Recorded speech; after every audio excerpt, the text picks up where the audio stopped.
बच्चा डर गया होगा नीट वाला।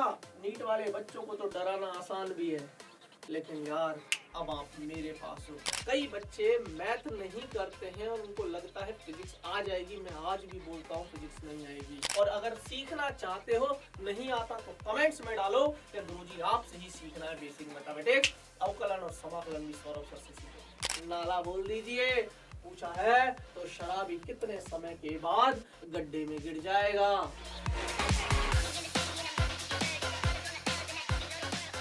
हेलो बच्चों, नमस्कार। स्वागत है आपका एक बार फिर से हमारे इस YouTube चैनल जिसका नाम है NEET rank plus Hindi medium, और मैं हूं आपका अपना physics teacher Saurabh Agrawal sir. तो कैसे हो बच्चों यार, आज हम पढ़ने वाले हैं एक और मजेदार चैप्टर, एक और नया चैप्टर। इस चैप्टर से नीट में सवाल आएगा, कन्फर्म में आएगा ही आएगा। और एक ऐसा सवाल, अगर हमने इस चैप्टर को ठीक ठाक से भी पढ़ लिया तो +4 नंबर कहीं नहीं गए, फोकट के 4 नंबर है। जी हाँ बच्चों, आज मैं आपको इसका प्रूफ भी दिखाऊंगा कि देखिए नीट में किस तरीके के सवाल आते हैं। ठीक है, तो शुरू करेंगे कहानी को। चैप्टर का नाम है सरल रेखा में गति, लेक्चर नंबर 1। इससे पहले मैंने बात करूं तो बेटा, इससे पहले वाली क्लास में मैंने सदिश आपको पढ़ाया। सदिश में किस प्रकार से क्वेश्चंस पूछे जाते हैं नीट के अंदर, हमने वो भी डिस्कस किए। और हाँ, 2 सवाल मैंने होमवर्क में भी दिए थे। उम्मीद करता हूं आप उन सवालों को करके आए होंगे। करके अगर आए हैं और अगर अभी तक नहीं किया है तो जाइए उनको करिए और कमेंट सेक्शन में उनके आंसर्स लिखिए। और जो कर लिए हैं आज फिर तैयार रहिएगा कुछ और नया सवाल पाने के लिए। ठीक है, तो शुरू करेंगे। ये 2 लेक्चर में खत्म करूंगा, लेक्चर नंबर 1 और लेक्चर नंबर 2, यानी कि अगला जो लेक्चर होगा वो लेक्चर नंबर 2 होगा, क्योंकि सरल रेखा में गति में हम 2 लेक्चर देने वाले हैं। तो आराम से क्वेश्चंस के साथ ही खत्म करेंगे। तो शुरू करते हैं कहानी को, लेकिन उससे पहले यार अपने बारे में बता देता हूँ। सौरभ अग्रवाल, आपके फिजिक्स टीचर। बीटेक मैंने कंप्लीट किया हुआ है बेटा जी। इलेक्ट्रिकल से 8 साल से ऊपर का समय हो चुका है, ये पढ़ लेना यार, है ना। और 5 लाख से ज्यादा स्टूडेंट्स को बेटा जी मैं पढ़ा चुका हूँ। खैर, अब शुरू करते हैं सवालों के साथ। ओए होए होए होए, सवाल आपकी स्क्रीन पर है। सवाल है पहला, आपकी स्क्रीन पर आ चुका है। सवाल यह है कि एकांक द्रव्यमान का कोई कण एक विमीय गति करता है और इसका वेग निम्नांकित समीकरण के अनुसार परिवर्तित होता है। नीट वाले बच्चों के लिए जैसे ही ये दिखा, आधे बच्चे तो कॉपी कलम रख देते हैं, हमारे बस की बात नहीं है। क्यों? क्योंकि इसमें तो गणित है। लेकिन क्यों डरना भाई, मैंने आपसे पहले भी कहा था कि फिजिक्स में डरने की जरूरत नहीं है, क्योंकि अब सौरभ सर आ चुके हैं।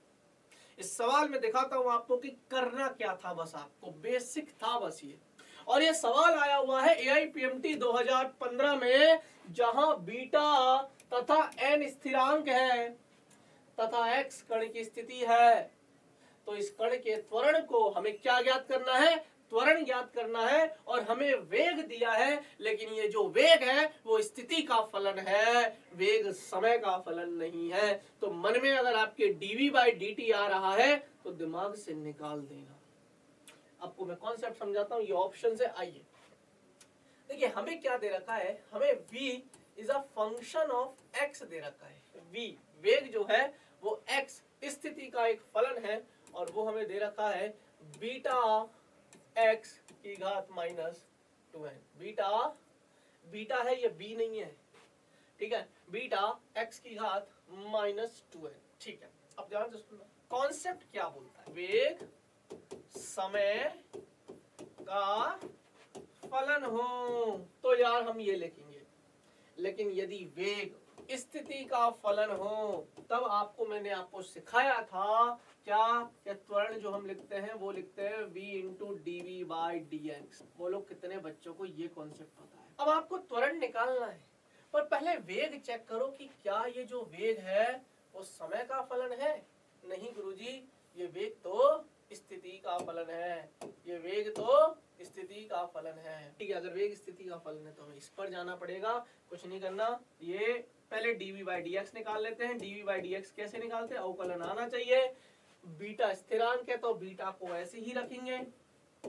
अब ये x की घात -2n है, x की घात n का अवकलन, तो घात को आगे लेके आइए, -2n को आगे ले आया।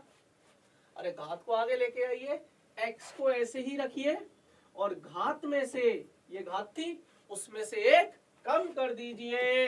कॉपी कर दिया, और इस x का x के सापेक्ष अवकलन 1 होता है। तो हमारे पास जो dv/dx आया ना मेरे मुन्ने, वो क्या आया, वो आया -2 बीटा n x की घात -2n-1, ये dv/dx आया। हमें निकालना है त्वरण, तो हमें वेग से गुना करना पड़ेगा, क्योंकि अभी आपने सिर्फ dv/dx निकाला है, अभी आपने सिर्फ dv/dx निकाला है, लेकिन त्वरण, अच्छा कई बच्चे कंफ्यूज होते हैं क्या गुरुजी dv/dt जब हम करते हैं तो हमें सीधा सीधा त्वरण मिलता है, लेकिन बेटा वो तब होता है जब वेग समय का फलन होता है, लेकिन यहाँ वेग समय का फलन नहीं है, यहाँ वेग स्थिति का फलन है। तो ये जरूर चेक कर लेना कि वेग स्थिति का है कि समय का है, ठीक है। तो चलिए अब त्वरण हमें निकालना है। त्वरण के लिए बहुत छोटा सा कैलकुलेशन रह गया है। v कितना है सर, बीटा x की घात -2n, ये तो b हो गया, और dv/dx क्या हो गया, -2 बीटा n x की घात -2n-1। अब क्या करेंगे, अब इसको बच्चा डरता है कि गुरुजी ये क्या है, यही तो है। देखो beta into beta, beta square, minus को बाहर ले लो, 2 को ऐसे लिख लो, beta into beta, beta square कर लो, n तो यहाँ पर है ही है। अब बचा x की घात -2n, और इधर बचा x की घात -2n-1। आधार समान होता है तो घातें जुड़ जाती है मेरे बच्चे। तो हमारे पास जो त्वरण आएगा वो कितना आएगा, -2n बीटा स्क्वायर x की घात -2n प्लस करके फिर -2n-1, घातें जोड़ दी, तो -2n-2n माइनस के 4n। आंसर आपका फाइनली ये आएगा कि -2 बीटा स्क्वायर n, आप 2n बीटा स्क्वायर लिख लो, 2 बीटा स्क्वायर n लिख लो, इसीलिए मैं बार बार चेंज कर रहा हूँ ताकि ये दिखा सकूं कि फर्क कुछ भी नहीं है, ठीक है। तो ये आ जाएगा -4n-1, और ये आपका आंसर था। बता क्या ये बेसिक सवाल नहीं था? बच्चा डर गया होगा नीट वाला, नीट वाले बच्चों को तो डराना आसान भी है, लेकिन यार अब आप मेरे पास हो, एक एक बच्चे को डरने नहीं दूंगा, फिजिक्स में ध्यान रखना।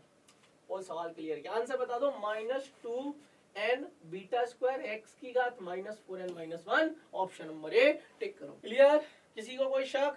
आगे चलते हैं। सवाल नंबर 2 की कहानी है। गुरुजी सवाल आ गया, ये भी नीट में आया हुआ है बेटा जी, नीट 2016 में आया हुआ है, एक जीरो थोड़ी सी ज्यादा बन गई है, कोई बात नहीं, अपन इसको यहां से गायब कर सकते हैं, ठीक है। चलिए 2016 में आया हुआ है, क्या है अब सुनना ध्यान से। एक सवाल है, दो कारें P तथा Q एक ही समय पर किसी बिंदु से सरल रेखा में चलना प्रारंभ करती हैं और उनकी स्थितियों को क्रमशः XP, P कार का नाम है, X स्थिति है, और X is a function of time T, ठीक है। अब समझो, मैं आपको समझा दूंगा कैसे लिखा रहता है, इनका मतलब क्या होता है। तथा X Q कार का नाम है, P और Q दोनों कार के नाम उन्होंने दे दिए, X स्थिति को दिखा रहा है, तो स्थिति समय का फलन है और फलन हमें दे रखा है, से निरूपित किया जाता है। तो किस समय पर, हमसे वो टाइम पूछा है कि वो क्या टाइम होगा जब दोनों का वेग समान होगा। कौन दोनों कारों का वेग, ठीक है। अब देखिए सरल रेखा में गति, या जो ये चैप्टर है ना, मोशन इन स्ट्रेट लाइन, इस चैप्टर को पढ़ने से पहले आपकी बेसिक मैथमेटिक्स बहुत स्ट्रांग होनी चाहिए, अर्थात आपके अवकलन समाकलन होने चाहिए। कई बच्चे मैथ नहीं करते हैं और उनको लगता है फिजिक्स आ जाएगी, मैं आज भी बोलता हूँ फिजिक्स नहीं आएगी, अवकलन समाकलन। अब इससे पहले वाले सवाल में भी मैंने अवकलन ही किया था, इस वाले सवाल में भी अवकलन ही करूंगा, देखो कैसे। और अगर नहीं आता तो सीखो, और अगर सीखना चाहते हो, नहीं आता तो कमेंट्स में डालो कि गुरुजी आपसे ही सीखना है बेसिक मैथमेटिक्स, अवकलन और समाकलन भी सौरभ सर से सीखोगे। लिख दो, जब तक नहीं लिखोगे तब तक पता नहीं चलेगा, ठीक है। बाकी चाहे आपकी पढ़ने का मन हो तो यही पढ़ना, नहीं मन हो तो चले भी जाना। क्लियर है? मन करता है अगर आपका पढ़ने का तो ही रुकना बेटा, यहाँ पर टाइम पास के लिए तो हम भी नहीं है ना। तो दो कार है P और Q, स्थिति दे रखी है X is a function of time T, X is a function of time T, इसका मतलब यह है कि स्थिति समय का फलन है। कौन सी कार की स्थिति? पी कार की स्थिति। ऐसे ही एक्स क्यू कार की स्थिति is a function of time t, और कैसे दे रखी है? ये दे रखी है a t plus b t square, और ये दे रखा है f t minus t square. ये हमें दिया है, मानते हो? हमसे ये पूछा है कि वह समय क्या होगा, टी का मान पूछा है जब दोनों का वेग समान होगा। अब बेटा यहां मैं करूंगा वेग, जब भी स्थिति दी हो तो dx by dt करके हम वेग निकाल सकते हैं।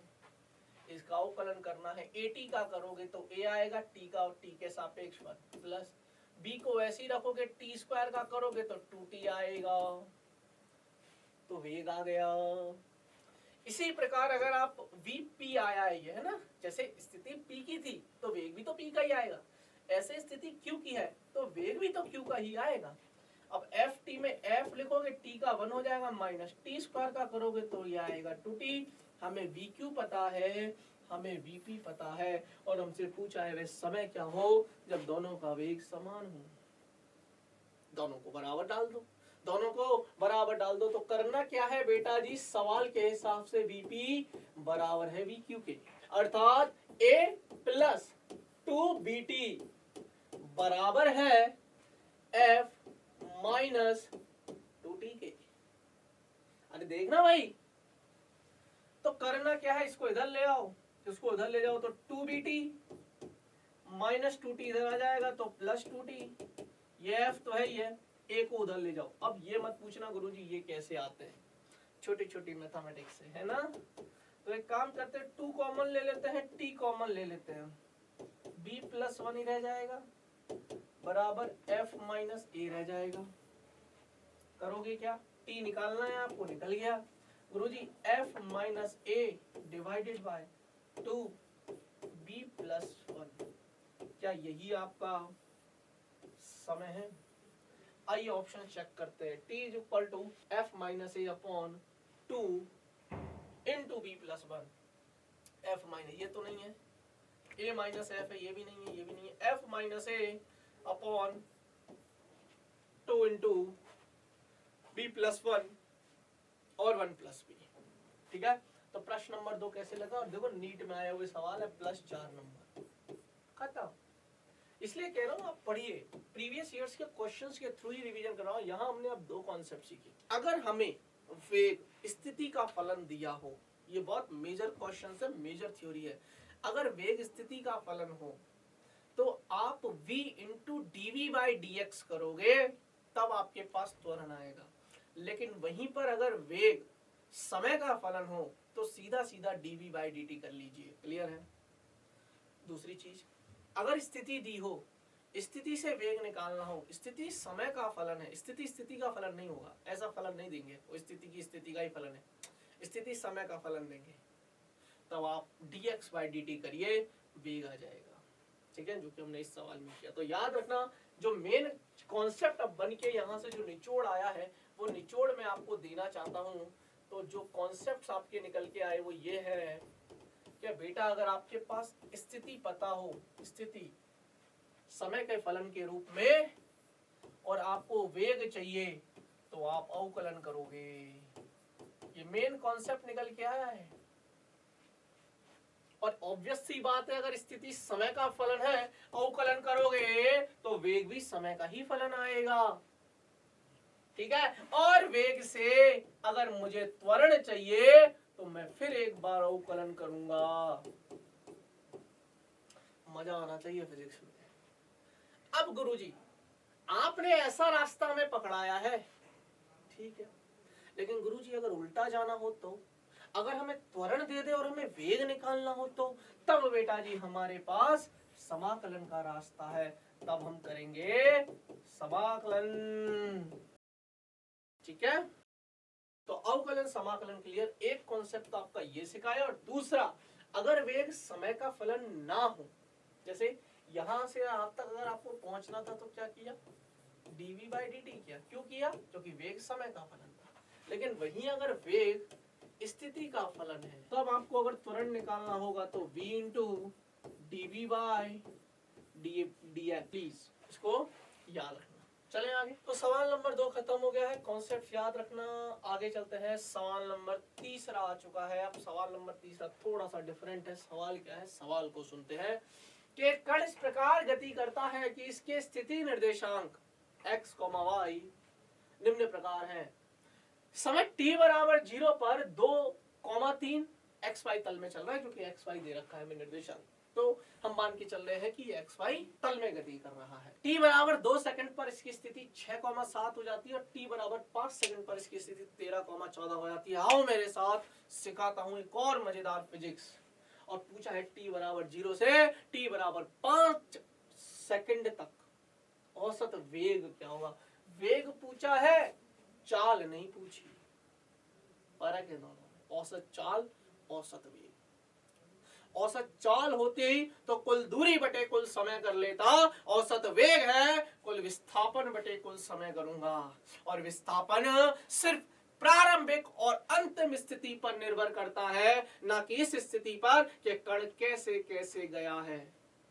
मुझे प्रारंभिक स्थिति दे दो और मुझे अंतिम स्थिति दे दो कण की, मैं आपको बता दूंगा कि कण का विस्थापन क्या है। कैसे गया है ये दूरी में डिपेंड करता है कि अगर मुझे दूरी निकालनी है तो कण कैसे चला है, टेढ़ा मेढ़ा जो भी चला है वो सारा कैलकुलेट होता है, विस्थापन में जरूरत नहीं है। ठीक है, तो हमसे औसत वेग पूछा है, अर्थात हमें विस्थापन की जरूरत पड़ेगी। अर्थात हमें प्रारंभिक स्थिति बता दो कि जब चलना शुरू किया था तब कहां था और लास्ट में कहां आया कण। बात खत्म। तो देखो, इसको मैं थोड़ा ग्राफ से समझाता हूँ। हालांकि हो गया सवाल तो डायरेक्ट हो गया, पर आपको थोड़ा फील करवाने के लिए ध्यान से सुनना। तो ये है हमारा y अक्ष, ये है y अक्ष और ये है x अक्ष। ठीक है, ये है बेटा जी मूल बिंदु।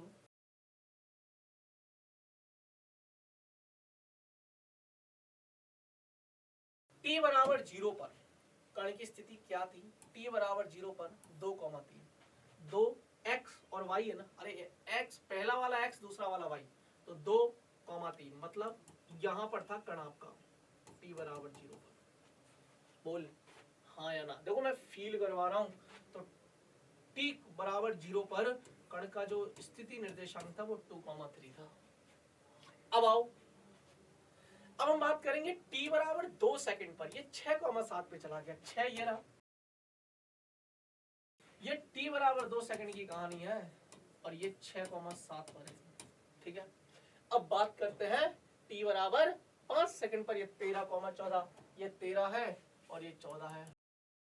चलिए स्ट्रेट लाइन में ही रहा है ना, थोड़ा अगर ये नीचे नहीं मिल रहा हो तो मिला लेना, प्लीज मिला लेना। ठीक है ना, तो ये है t बराबर 5 सेकंड पर। ठीक है, ये 13,14। क्या कण यहीं तक रुका। t बराबर 0 इसकी प्रारंभिक स्थिति थी मेरे बच्चे, प्रारंभिक स्थिति थी। t बराबर 5 इसकी अंतिम स्थिति है। मैं ये कहता हूं कि आप मुझे प्रारंभिक स्थिति दिखाइए, तो आप बोलोगे गुरुजी मान लेते हैं प्रारंभिक स्थिति आपने i से दिखा दिया। i मतलब इनिशियल, तो कैसे दिखाओगे, 2i kappa plus 3j kappa. अब बच्चा बोलेगा सर ये कप्पा कप्पा क्या कर रहे हो।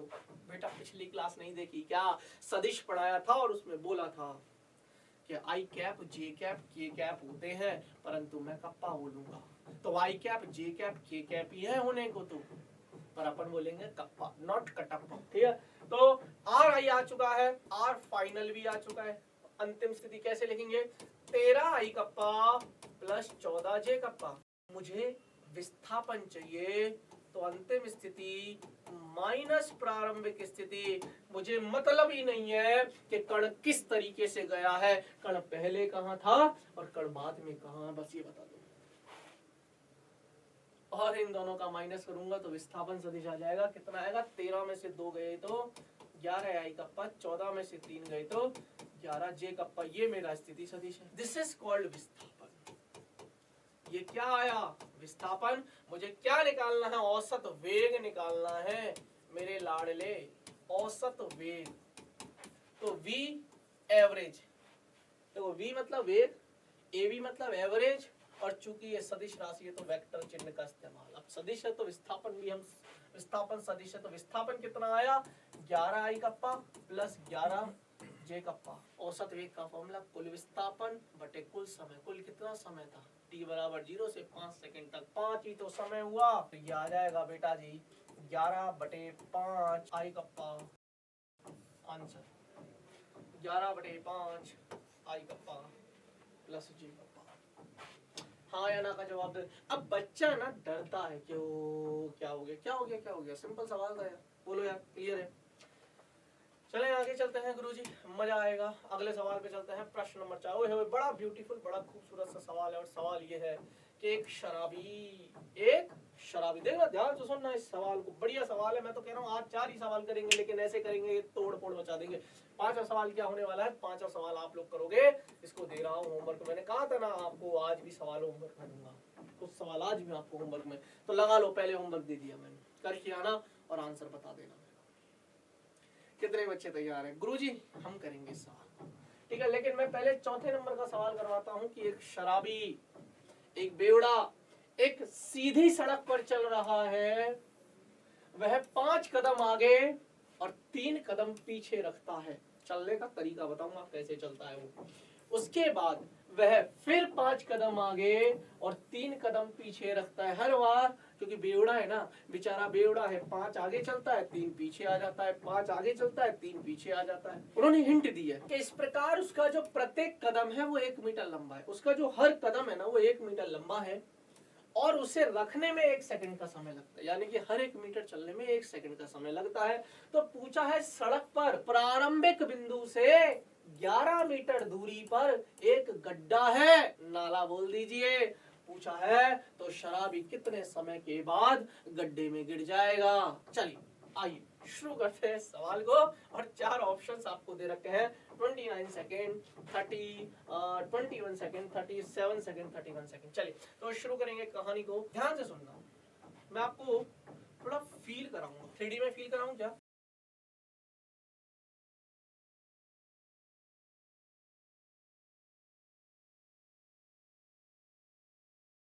ये 0 पे खड़ा है, नाली क्या है यहाँ पर, नाली। अब हमें बेवड़े को गिराना है नाली में।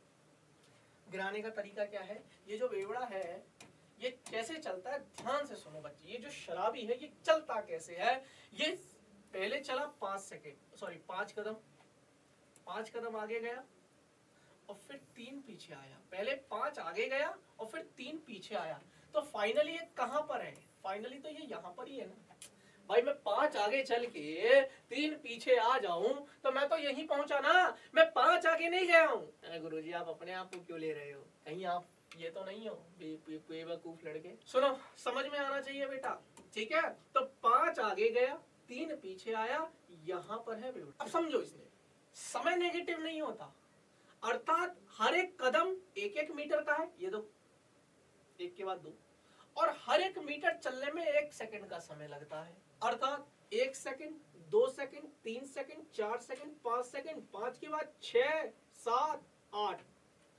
8 सेकंड खर्च कर दिए, पर चला केवल 2 ही मीटर है। गुरुजी 2 मीटर क्यों, ये तो 8 मीटर चला है। नहीं चला 8 मीटर, आप देखो 5 गया और 3 वापस भी तो आ गया, तो प्रारंभिक स्थिति यहां से देखोगे तब तो ये केवल 2 ही मीटर आगे निकला ना, यहां से तो केवल 2 ही मीटर।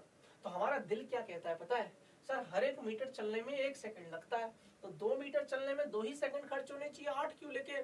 चलने का तरीका देखो, 5 जाके 3 पीछे भी आया, समय माइनस थोड़ा ना, क्या गुरुजी 5 सेकंड माइनस 3 सेकंड, ऐसे थोड़ी ना, समय तो जुड़ेगा ना यार। तो हर 2 मीटर चलने में 8 सेकंड, फिर अगले 2 मीटर चलने में और 8 सेकंड लगाएगा। अभी अब तो पैटर्न बन गया ना, फिर वापस 5 जाएगा, फिर देखो अब कैसे जाएगा, वापस 1 2 3 4 5, अब वापस यहाँ आ जाएगा, यहाँ के बाद 1 2 3 फाइनली यहाँ आ जाएगा, तो फाइनली बेवड़ा फिर यहाँ, तो फिर 2 ही तो आगे चला, देखो ना 2 से 4 पे ही तो पहुंचा, फिर 8 सेकंड खर्च कर दिए, 2 मीटर तय करी, 8 सेकंड में खर्च किए, 2 मीटर चला, अगले 8 सेकंड में और 2 मीटर चला, तो टोटल 6 मीटर चला और समय खर्च कर दिया 24 सेकंड। अब तुम बोलोगे अच्छा नाली कितनी दूर है, 11। अब जब वो यहाँ से 5 कदम और चलेगा, क्योंकि हर बार वो 5 चलता है आगे, तो जैसे ही 6 में और 5 जोड़ोगे तो 11 हो जाएगा, और 11 पे क्या है, नाली। हमें तो बेवड़े को नाली में गिराना था, तो गिरा दिया। अब ये मत बोलना कि गुरुजी यहाँ के बाद फिर 3 पीछे जाएगा, जब नाली में गिर ही गया तो वापस उठा के पीछे क्यों ला रहे हो उसको। सवाल में ये रिक्वायरमेंट ही है कि भैया नाली में गिरा दो उसको। तो क्लियर है ना, 6 मीटर होने के बाद और 5 जोड़ दो तो सीधा 11 हो जाएगा।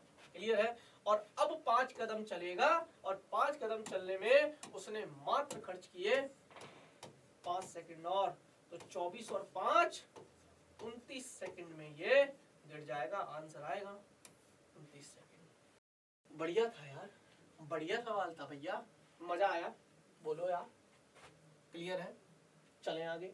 ओके, 5वां सवाल होमवर्क में दे दिया है, कमेंट सेक्शन में आंसर बता देना। 6ठा सवाल भी होमवर्क में। गुरुजी आप 2-2 सवाल रोज होमवर्क में देते हो। हाँ, और ये सब डिस्कस होंगे, लेकिन आप मुझे आंसर बताओ। और कैसे बताओगे answer? Guruji question number 5 option number A, Guruji question number 6 option number B, मतलब जो भी आंसर आएगा करेक्ट। आगे चलते हैं, क्वेश्चन नंबर 7 बढ़िया सवाल है, मैं करवाऊंगा। सवाल यह है कि संबंध t बराबर √x + 3 एक रिलेशन दे रखा है, एक गतिशील कण की स्थिति को व्यक्त करता है जहां x मीटर में और t सेकंड में है। वह स्थिति क्या होगी जब वेग 0 होगा? स्थिति क्या होगी मतलब x पूछा है, x क्या होगा जब वेग 0 होगा। t बराबर √x + 3 ये दिया है। क्या ये गिवन है? हाँ या ना? क्या ये गिवन है? हाँ या ना? सभी बच्चे बताएंगे गिवन है। ठीक है सर। हमसे पूछा क्या है ये पहले लिख लिया करो। पूछा क्या है, हमसे क्या पूछा है उन्होंने? हमसे ये पूछा है कि स्थिति क्या होगी जब कण रुक जाएगा अर्थात उसका वेग 0 होगा। बात तो सही है। तो एक काम करते हैं यार, गुरुजी मेरे को है ना ये फलन देखकर ना कुछ तो दिमाग में आ रहा है कि यार t बराबर √x + 3 है, क्यों ना 3 को इधर ले आओ। तो मैंने कहा ले आओ, तो √x बराबर t - 3 हो जाएगा। मैंने कहा हो गया। अब गुरुजी दोनों तरफ वर्ग कर दो, दोनों तरफ वर्ग करने पर, चलो वर्ग करो, तो √x का वर्ग करोगे तो x, और ये हो जाएगा t - 3 का स्क्वायर। a - b के होल स्क्वायर से खोलो इसको, तो क्या खुलेगा? a square plus b square minus 2ab, तो x आ गया क्या?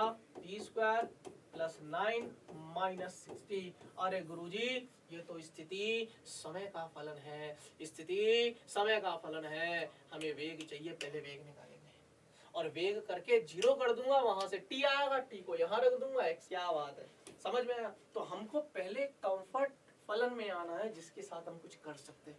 अब मेरे पास x आ गया, अभी तो सिखाया कि गुरुजी dx/dt कर दो, वेग सामने है, तो वेग कैसे निकालेंगे? t स्क्वायर का 2t, 9 का 0, नियत फलन का अवकलन 0, और -6 का रहेगा 6t का 6, t का 1 हो जाएगा। ठीक है, तो v बराबर 2t - 6, ये आया वेग। वेग को 0 रखो, तो 2t - 6 बराबर 0, तो t बराबर 3 सेकंड। ये वो समय है जब वेग 0 है, और जब वेग 0 है तब x निकालना है। तो t की वैल्यू सीधी सीधी यहाँ रख दो ना, t की वैल्यू सीधी सीधी यहाँ रख दो, t की वैल्यू सीधी सीधी यहाँ रख दो, कहीं भी रख दो। t 3 रखोगे, 3 - 3 0, x 0 है, अर्थात स्थिति अभी भी 0 है ना। तो t बराबर √x प्लस जो 3 था ना बेटा, t का वैल्यू अगर आप 3 भी रखोगे तो x आपको 0 ही मिलने वाला है।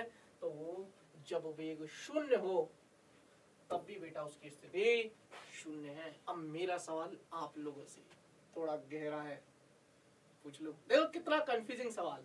सर एक बात बताओ, इसका मतलब तो कण चला ही नहीं, कण पहले भी वही था, अभी भी वही है। सर मेरा सवाल यह है कि क्या इस पूरे प्रोसेस में कण गतिशील रहा भी होगा, कण चला भी होगा, और अगर चला है तो कैसे चला है ये बता दो, बस सवाल खत्म। आज के तक लेक्चर अपन यहीं पे रखेंगे। कैसा लगा मेरे को बता दो। 7 सवाल लेके आया था, 7 हो गए, मुझे लगा 6 चल रहा है। खैर 7 सवाल हो चुके हैं। अब सुन लीजिए, देखिए ये एक सरल रेखा में गति का पहला लेक्चर है। आपकी डिमांड, आपका प्यार, आपका स्नेह बताएगा कि मैं कितने सवाल लेकर आऊं, किस प्रकार के सवाल लेकर आऊं, और हाँ कितने लेक्चर्स में कंप्लीट करवाऊं चैप्टर को। तो स्नेह लुटाइए, प्यार लुटाइए भर भर के। अगर फिजिक्स सीखना चाहते हो, मोहब्बत का विषय है, मोहब्बत करवा के बनूंगा। ठीक है, तो ये सवाल आपको मैंने करवा दिया है। अगर फिर भी कोई भी डाउट अगर आपको रहता है, अगर आपको लेक्चर में कोई भी समस्या आई हो, तो कमेंट सेक्शन में जाकर कमेंट कर दो। मैं कोई भी टॉप 3 डाउट्स अगली लाइव क्लास में लेकर आऊंगा। ठीक है, तो चलिए धन्यवाद बहुत बहुत आप सभी बच्चों का। आज के लिए तो बेटा जी इतना ही, मिलते हैं नेक्स्ट क्लास में। तब तक के लिए अपना ख्याल रखिएगा, हंसते रहिएगा, मुस्कुराते रहिएगा, और हाँ जुड़े रहिएगा।